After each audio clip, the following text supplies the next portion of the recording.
வணக்கம். ம். வணக்கம். ம். என்ன இந்த மாதிரி பண்ணிவிட்டாங்க? எந்த மாதிரி? ஏன்னா ஒரு ஒரு ஒரு மக்களுக்கு அரசு வேலை கொடுத்தா அதை வேணான்னு போய் அவனா சொல்லுவானா? அப்படி போய் சொல்லியிருக்காங்கப்பா கோர்ட்ல போயிட்டு. ஒரு மக்கள் ஒரு அரசியல் கட்சி ஒரு பார்க்குற வேலையா இது? எல்லாரும் மற்றவங்களாம் நல்லா இருக்க கூடாதுன்னு நினைக்கிறாங்களா? அப்படி தோணுதுல்ல. 41 வேலையை கெடுத்து அது வந்து 32 பேருக்கு வேலையை கெடுக்கிறது ஒரு வேலையாவே வச்சிருக்காங்க. யாரு? ஜட்ஜையா தான். நாம் தமிழர். நாம் தமிழரா? கேஸ் போட்டது நாம் தமிழர்.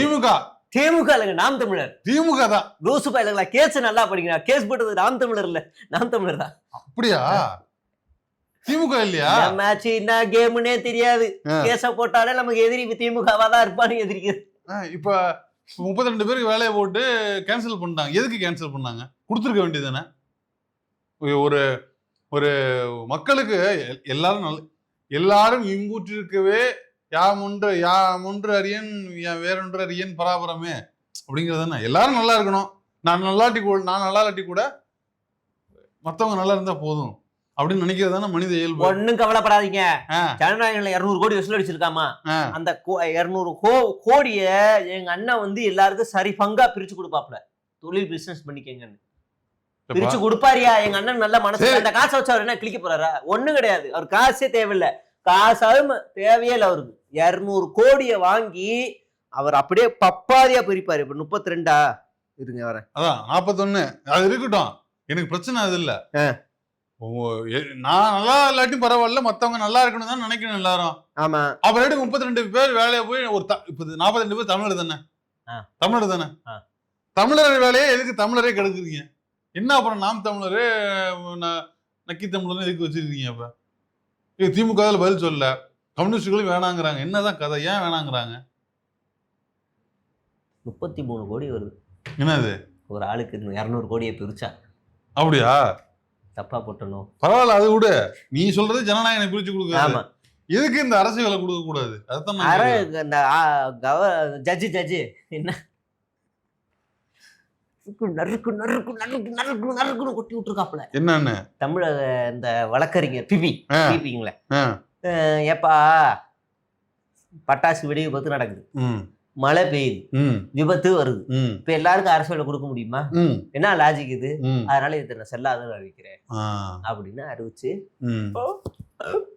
அதாவது வேலை கொடுக்கறதுல எல்லாருக்கும் ஒரு பொது கொள்கை இருக்கணும். இஷ்டமானவங்க கொடுக்க கூடாது. சொந்தக்காரன், என் கூட படிச்ச ஃப்ரெண்டோட பையன், நாலு விட்டு பேத்தியோட தங்கச்சி பையன் அப்படிலாம் கொடுக்க கூடாது. கூட இருந்தா நீங்க டெல்லி பிரதிநிதி ஆக்கிக்கங்க. ஆமா, அரசு எல்லாம் கொடுக்க கூடாது அப்படின்னு ஒரு கொள்கை வேணும். அந்த கொள்கை இல்லாததுனால இது ரிஜெக்ட் பண்ணப்பட்டிருக்கு. அப்படிதானே? ஆனா வந்து இப்படி திமுக அந்த மாதிரி சரி பண்ணு நினைச்சு கூட பார்க்கல. திமுக நாம் தமிழர் அவர்தான் கேஸ் போட்டார், மேல்முறையீடு செய்தார். முதல் இதுல வந்துட்டு இத அரசு வந்து இத பண்ணலாம் அப்படின்றாரு. அங்க நாம் தமிழர் கட்சியில ஒரு அறிவு சார்ந்த ஒரு வழக்கறிஞர் இருந்திருக்காரு பாருங்க. ஆமா, மனிதநேய மக்கள் கட்சியும் போட்டிருக்காங்கன்னு நினைக்கிறேன். மனிதநேய ஜனநாயக கட்சி போட்டிருக்காங்க. அதாவது அந்த அம்மா கரூர்ல அந்த அம்மா வந்து பேட்டி கொடுக்குது. பாதிக்கப்பட்ட ஒரு அம்மா, ரொம்ப கஷ்டப்படுறோம், எங்களுக்கு வந்து இந்த அரசு வேலை இருந்தாதான் வந்து நாங்க வந்து பொழைக்கவே முடியும்.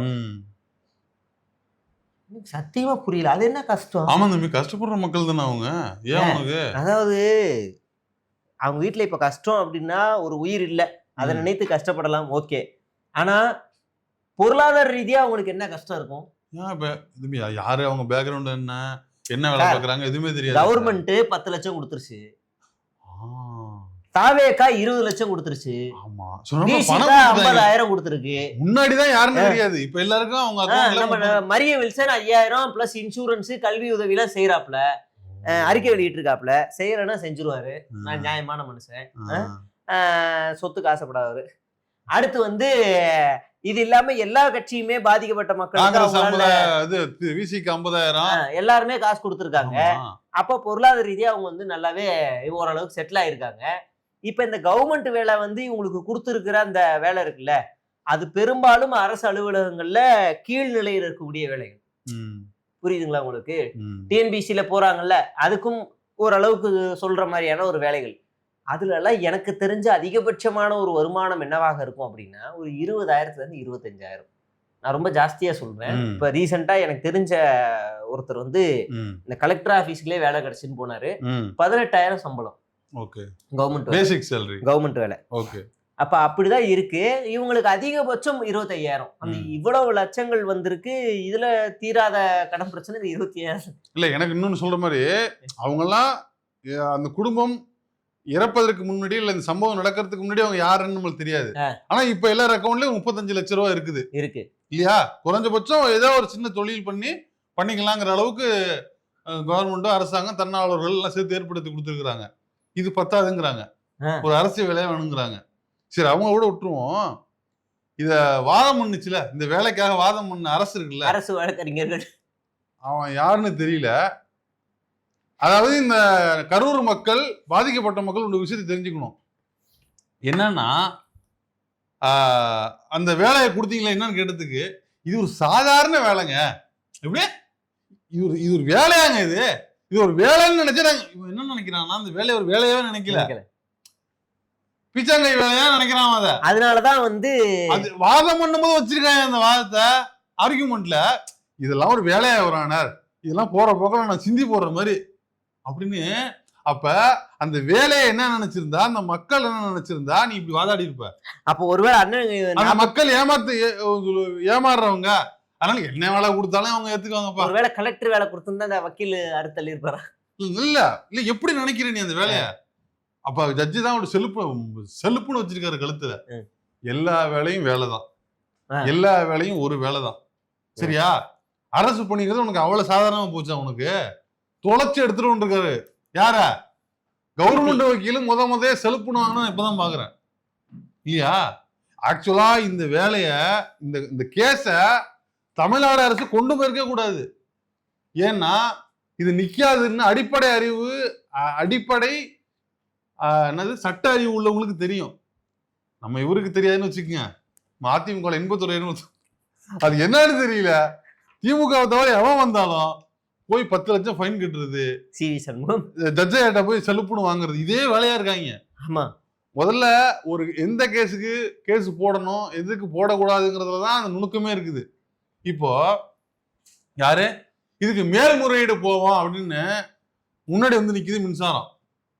மின்சாரம் நிதி சொல்லியிருக்குது. உடனே நாங்க சுப்ரீம் கோர்ட்டு போறோம். ஏன் இங்க வாங்கினது பத்தாது, எனக்கு தெரிஞ்சு அந்த வேலை வாங்கிட்டு வரணும்.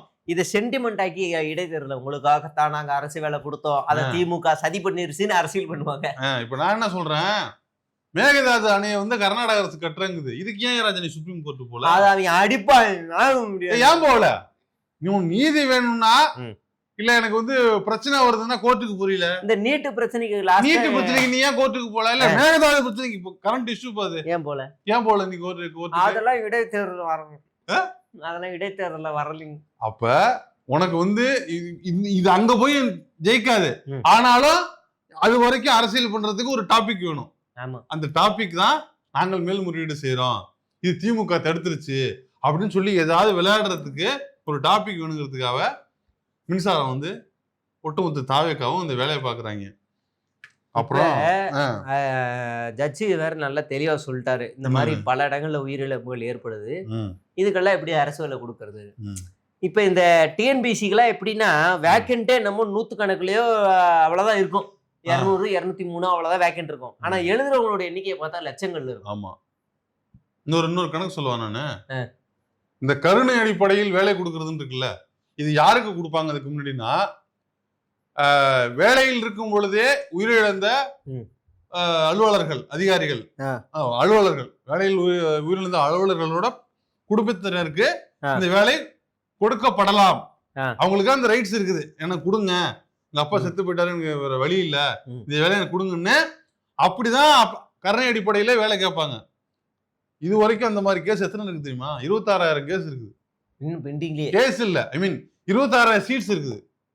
கருணை அடிப்படையில் கொடுக்கப்பட வேண்டிய வேலை வேகன்சி 26,000 இருக்குது. அதெல்லாம் தள்ளி விட்டு அண்ணனோட அரசு எப்படி? அப்ப அவங்க யாரு? அந்த 26,000 பேர் யாரு? அப்ப அவங்க மேல உங்களுக்கு கருணை இல்லையா?